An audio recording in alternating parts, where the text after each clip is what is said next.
It was 3 in the morning when my husband's phone lit up on the nightstand. A single notification. I wasn't trying to snoop. I was just lying there, unable to sleep, staring at the ceiling like I had every night for weeks. But the glow from his screen caught my attention, and I glanced over, thinking it was probably just a work email or one of those spam messages he always complained about. The name on the screen stopped my heart. Last night meant everything to me. The message was from a woman I had never heard of, and the words seemed to jump off the screen and wrap themselves around my throat. I reached for the phone. My hand was shaking.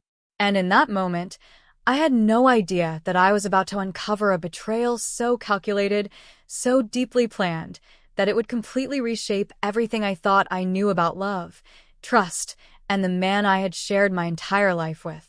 Stick with me. Because this story is going to take you places you never expected.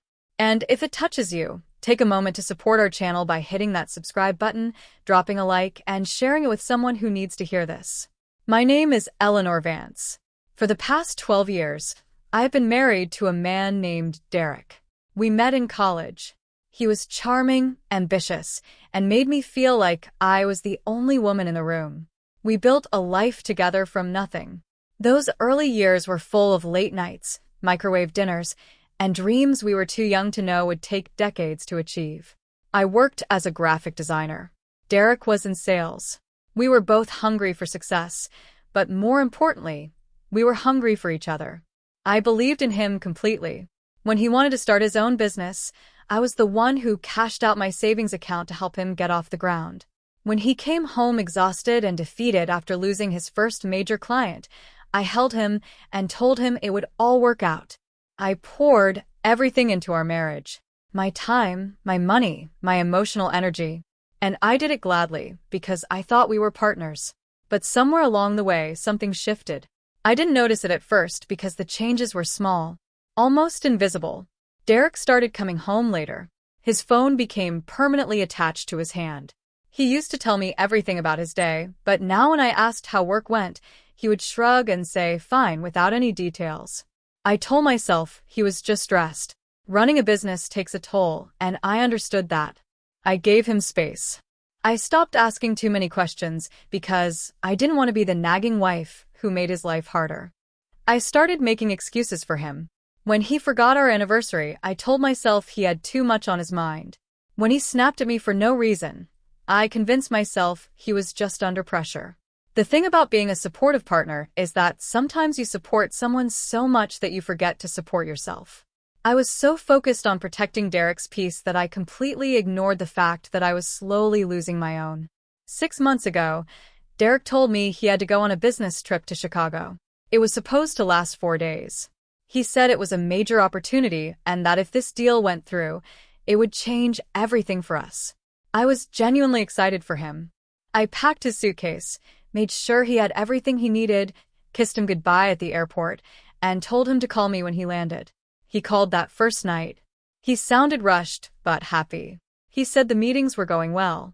Then the calls became shorter. On the second day, he texted instead of calling. On the third day, I barely heard from him at all. I didn't panic. I told myself he was busy. But that night, something felt wrong. I couldn't explain it. I just felt this heaviness in my chest, like my body knew something my mind refused to accept. I tried to sleep. I couldn't. I lay there staring at the ceiling while the minutes crawled by. When Derek came home from that trip, he seemed different. He was distant in a way I hadn't experienced before. He hugged me, but the hug felt hollow. He said he missed me, but his eyes looked somewhere else. I asked him how the trip was, and he said it was exhausting. Then, he went straight to the bathroom to take a shower, something he never did immediately after coming home. I stood in the kitchen and watched him walk away. And for the first time in our marriage, I felt like I was looking at a stranger wearing my husband's face.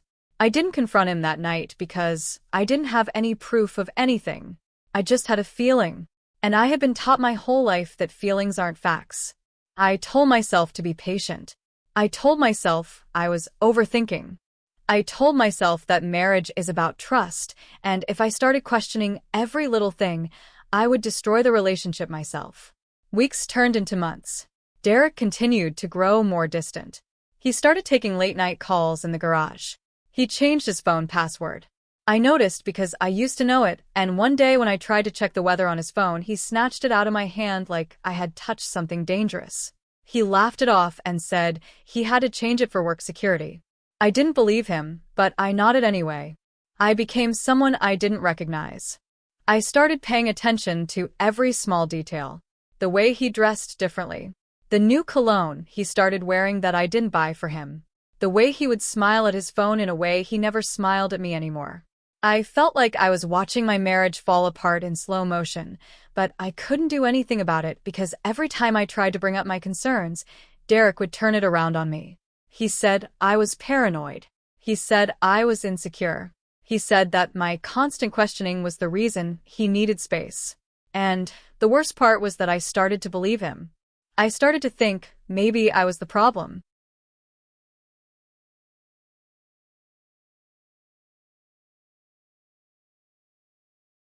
Maybe I had become too clingy. Maybe I wasn't giving him enough freedom. Maybe I had let myself go. I started looking in the mirror differently. I started wondering if I was still attractive. I started trying harder. I bought new clothes. I cooked his favorite meals. I tried to be more fun, more spontaneous. I worked so hard to fix something that I didn't even know was broken. And the whole time, Derek sat back, watched me struggle, and let me believe that the problem was me. That was the cruelest part of everything that followed. Not the betrayal itself, but the fact that he made me doubt myself while he was the one doing the betraying. It was gaslighting. Pure and simple. And I didn't even have the vocabulary to describe it at the time. I just knew that I felt crazy. I felt like I was losing my grip on reality. I started confiding in my best friend, Maya, telling her that something was wrong with my marriage. She asked me if I thought Derek was having an affair. I told her I didn't know. I honestly didn't know. Then the trip came. Derek told me he had to go to New York for another business meeting. This time he said he would be gone for 2 nights. I asked if I could come with him. I said I could work remotely. I said we could make a mini vacation out of it. He looked at me like I had suggested something completely absurd and told me that this trip was all work and he wouldn't have any time to spend with me. I accepted his answer because I had learned to accept his answers. But something inside me had changed. I no longer just had a feeling. I had a plan. When Derek left for the airport, I was standing at the door waving goodbye. He kissed me on the cheek and walked out. I stood there for a moment after the door closed. Then I went to my computer and did something I had never done before. I checked our joint credit card account.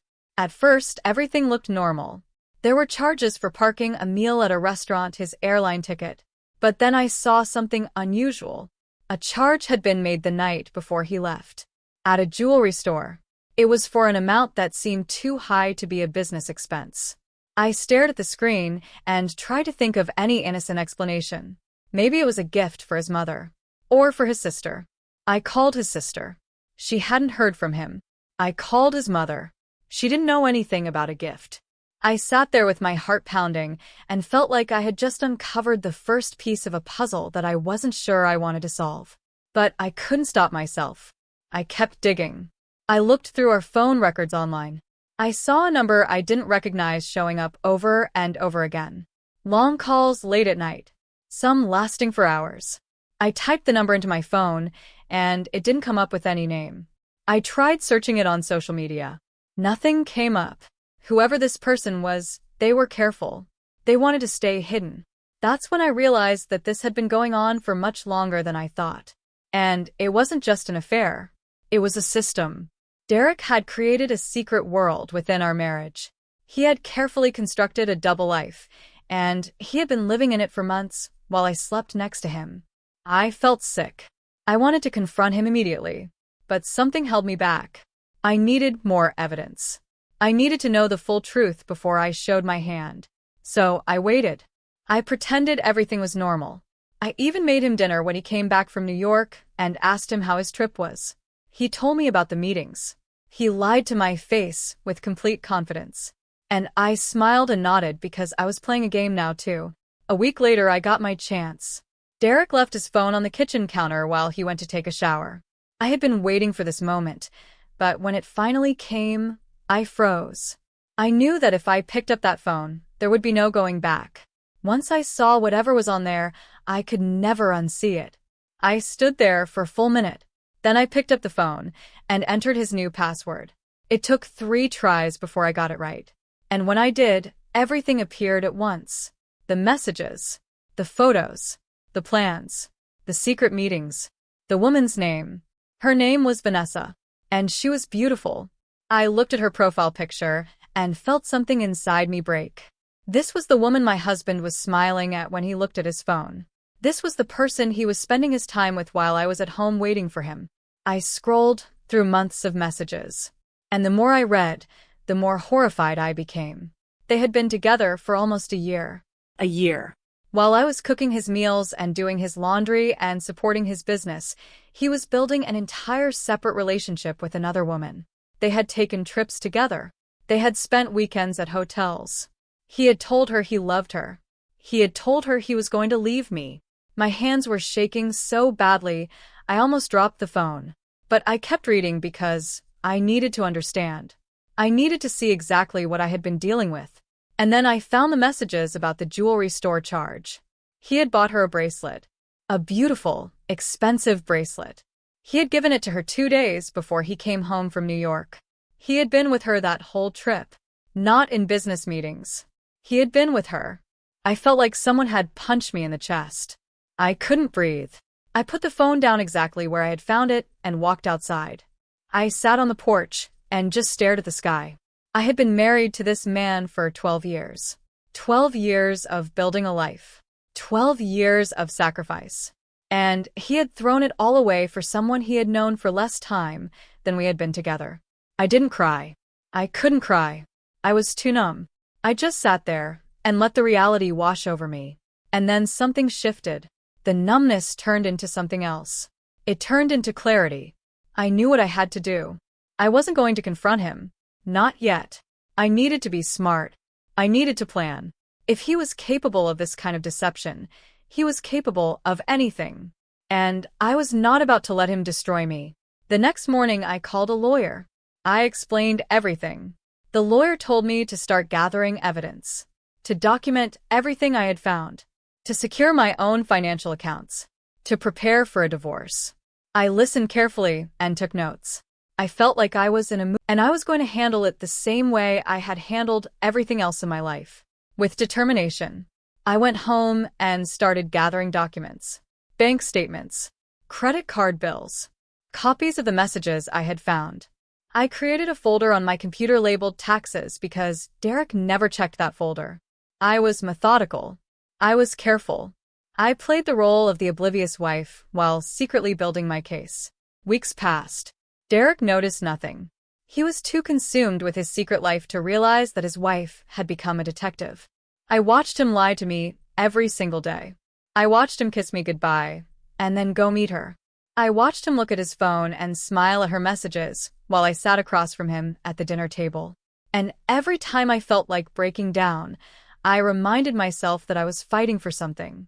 For my dignity. For my future. For the life I deserved. Then the message came. That 3 a.m. message. Last night meant everything to me. I read it 4 times. Then I took a screenshot. Then I went into the bathroom, locked the door, and finally let myself cry.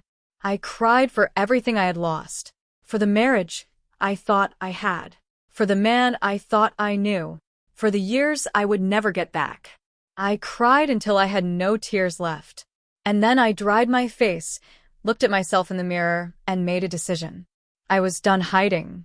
I was done pretending. I was done being the victim.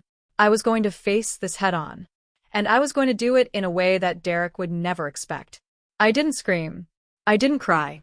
I didn't beg him to explain. I went back to the bedroom, looked at his sleeping face, and felt nothing. The love I had for him had died in that moment. And in its place was something colder. Something stronger.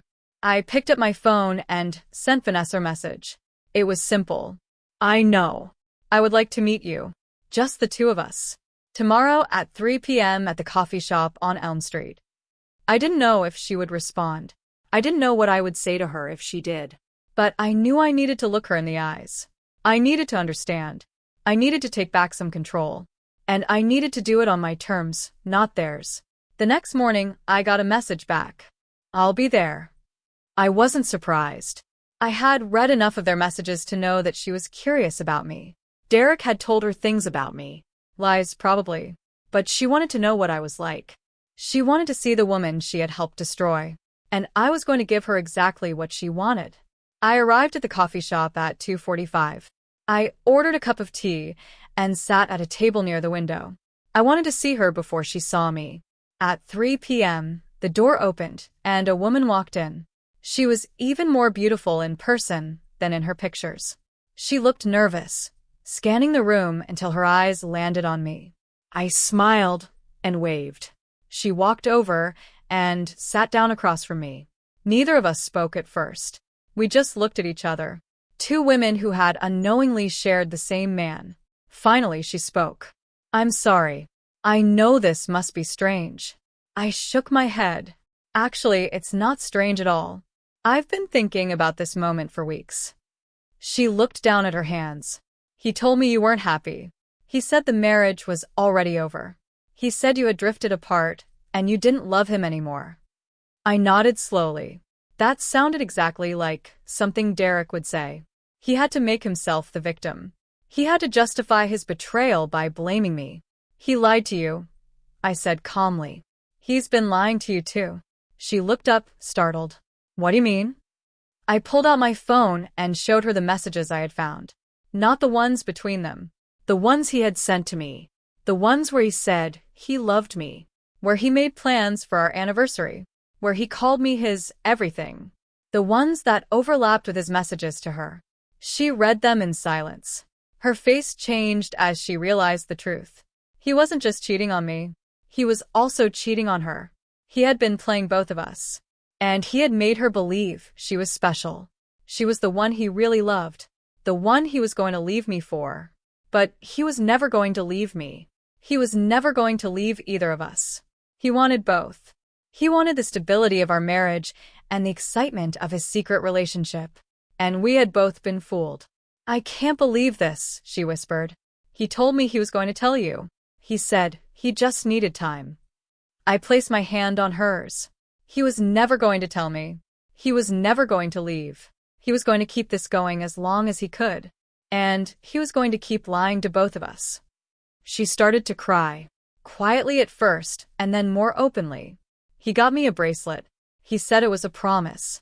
He said he wanted to be with me forever. I felt a pang of sympathy for her. She wasn't the villain in this story. She was another victim. She had been manipulated and lied to just like me. I'm not here to fight you, I said. I'm here to tell you the truth. And I'm here to ask you something.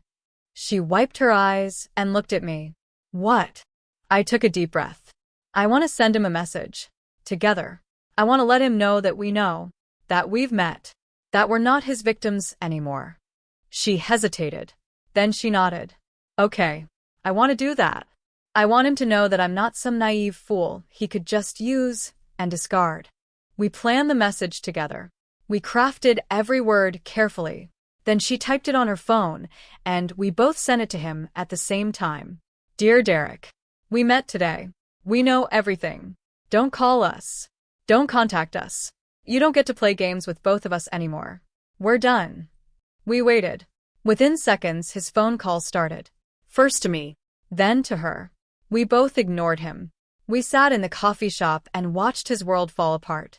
It wasn't revenge. It was justice. And for the first time in a year, I felt free.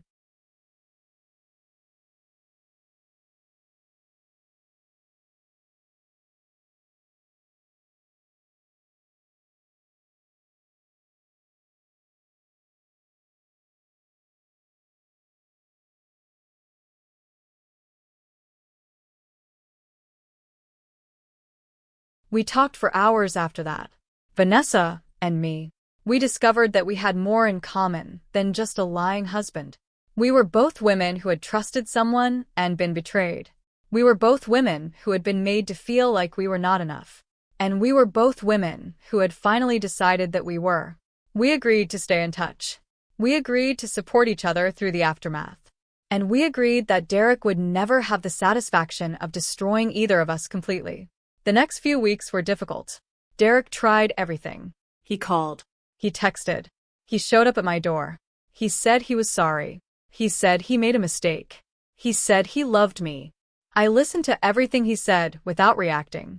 And then I told him that I had filed for divorce. He looked at me with shock.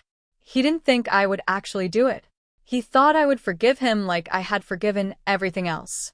But I wasn't the same woman he had married. That woman had died. And I had been reborn.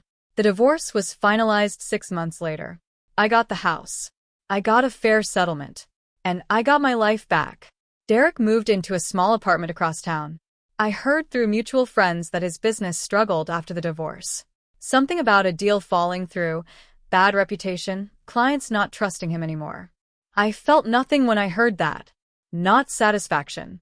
Not sadness. Just nothing. He had made his choices, and he would have to live with them. Vanessa and I stayed friends. We actually became close. We would meet for coffee and talk about everything. She eventually met someone new. A man who actually treated her with respect. She told me once that meeting me changed her life. It made her realize that she deserved better. She deserved honesty. And she stopped accepting less. I was proud of her. I was proud of both of us. It took me a long time to heal. I had to rebuild my confidence. I had to learn how to trust again. I started therapy. I started writing in a journal. I spent time with people who actually loved me. My family. My friends. Maya, who had been there for me through everything. And slowly, day by day, I started to feel like myself again. Not the old me. A new me. A stronger me. A me who knew her worth. A me who would never again let a man make her feel like she wasn't enough. Because I was always enough. I just didn't know it. I look back on that time now, and I realized that the moment I decided to invite Vanessa to that coffee shop was the moment I reclaimed my power. I could have confronted Derek. I could have screamed and cried and made a scene, but that would have given him control. Instead, I chose to meet the other woman. I chose to face the truth. I chose to create my own closure. And I chose to walk away with my head held high. The message that appeared on my husband's phone at 3 a.m. didn't destroy me. It freed me. It exposed the truth I had been avoiding. It gave me permission to stop pretending. And it showed me that sometimes the hardest endings lead to the most beautiful beginnings. If you take anything away from my story, let it be this. Trust your instincts. If something feels wrong, it probably is. Don't ignore the signs because it's easier to pretend. And don't ever let someone make you feel like you are the problem when you are the one who has been betrayed.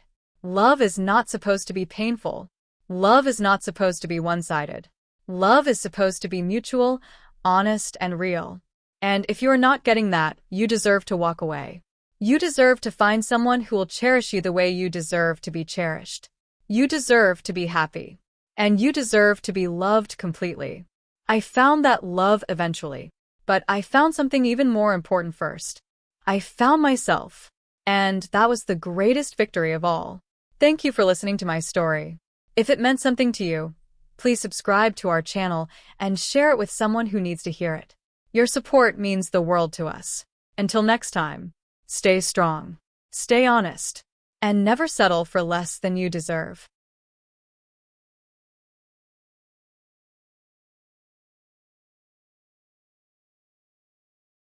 Before we go, I want to take a moment to really sit with what we've just experienced together. Because stories like Eleanor's aren't just entertainment. They're reminders. They're warnings.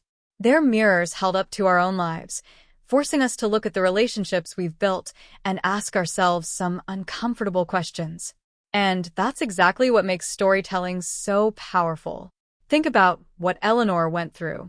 For 12 years, she gave everything to a man who was secretly building a life behind her back. She poured her time, her money, her emotional energy, her very soul into a marriage that was never as solid as she believed. And the cruelest part wasn't even the betrayal itself. It was the way Derek made her doubt herself. He gaslit her. He manipulated her. He made her feel like she was the problem when he was the one who had been lying from the very beginning. How many of us have experienced something similar? How many of us have ignored our instincts because someone convinced us we were being paranoid? How many of us have made excuses for people who didn't deserve our excuses? How many of us have stayed in situations that were slowly destroying us because we were too afraid to walk away? I want you to really think about that. Because the truth is, betrayal rarely comes out of nowhere. It builds slowly, like cracks in a foundation that you don't notice until the whole structure starts to crumble. The signs are always there. The late nights, the secret phone calls, the distance, the excuses, the way someone stops looking at you the way they used to, the way they stop caring about your feelings, your needs, your existence. We see these signs, but we explain them away. We tell ourselves we're overthinking. We tell ourselves that every relationship goes through rough patches. We tell ourselves that if we just try harder, things will get better. But here's the hard truth. You cannot fix a relationship by yourself. You cannot love someone into loving you back. You cannot make someone honest if they've already decided that lies are easier. Eleanor's story is a masterclass in reclaiming your power. When she discovered the truth, she didn't fall apart. She didn't beg Derek to choose her. She didn't grovel or plead or make herself small in the hopes that he would finally see her value. She did something infinitely more powerful. She chose herself. She gathered evidence. She prepared for the worst. She faced the other woman not with hatred, but with honesty. And she walked away with her dignity intact. That takes incredible strength. That takes a level of self-respect that many of us struggle to find when we've been broken down by someone we trusted. And let's talk about Vanessa for a moment, because she's just as important to this story as Eleanor. She was also a victim. She was lied to. She was manipulated. She was led to believe she was special, that she was the one Derek truly loved, when in reality, she was just another piece of his carefully constructed fantasy. How many of us have been Vanessa? How many of us have believed someone's lies because we wanted so badly for them to be true? How many of us have ignored red flags because the person waving them made us feel seen and wanted? It's so easy to judge the other woman. It's so easy to paint her as the villain. But the reality is, most of the time, she's just another person who got caught in the web of a skilled manipulator. And that's why Eleanor's decision to meet her was so brilliant. She didn't see Vanessa as an enemy. She saw her as a fellow survivor. And together, they took back their power. There's a lesson in that for all of us. When we're hurt, our instinct is often to lash out, to seek revenge, to make the people who hurt us suffer the way we suffered. But true healing doesn't come from destroying others. It comes from building ourselves up. It comes from refusing to let someone else's actions define our worth. It comes from looking in the mirror and realizing that we are enough. We always were. And we don't need anyone's validation to prove it. I think that's the most important takeaway from Eleanor's story. The greatest revenge isn't revenge at all. It's living well. It's finding happiness on your own terms. It's building a life so full and so rich that the person who tried to destroy you becomes completely irrelevant. That's what Eleanor did. She rebuilt her life. She found peace. She surrounded herself with people who actually valued her. And in the end, she realized that losing Derek wasn't a loss at all. It was a gift. It was the universe finally giving her permission to stop settling for less than she deserved. So, I want to leave you with this. If you're in a relationship that feels wrong, trust that feeling. If you're making excuses for someone who doesn't treat you with respect, stop. If you're staying because you're afraid of being alone, let me tell you something. Being alone is infinitely better than being with someone who makes you feel lonely. Being single is better than being in a relationship that slowly erases who you are. Walking away is hard. It's one of the hardest things you'll ever do. But staying in a situation that's slowly killing your spirit is harder. And the longer you stay, the more of yourself you lose. You deserve honesty. You deserve respect. You deserve to be with someone who looks at you and sees your value, not someone who looks at you and sees what they can take. You deserve a love that doesn't require you to shrink yourself to fit into someone else's limitations. You deserve to be chosen. Fully. Completely. Without hesitation. And if you're not getting that, it's okay to walk away. It's okay to close that door and never look back. It's okay to prioritize your own peace over someone else's comfort. It's okay to be the villain in someone else's story if it means you get to be the hero in your own. Eleanor's story is one of survival. It's one of strength. It's one of transformation. And it's a reminder that no matter how broken you feel, you can always rebuild. You can always rise. You can always find your way back to yourself. The road might be long. The pain might be deep. But on the other side of that pain is something beautiful. Something worth fighting for. Something that no one can ever take from you. Your self-worth. Your dignity. Your life. Your happiness. Those belong to you.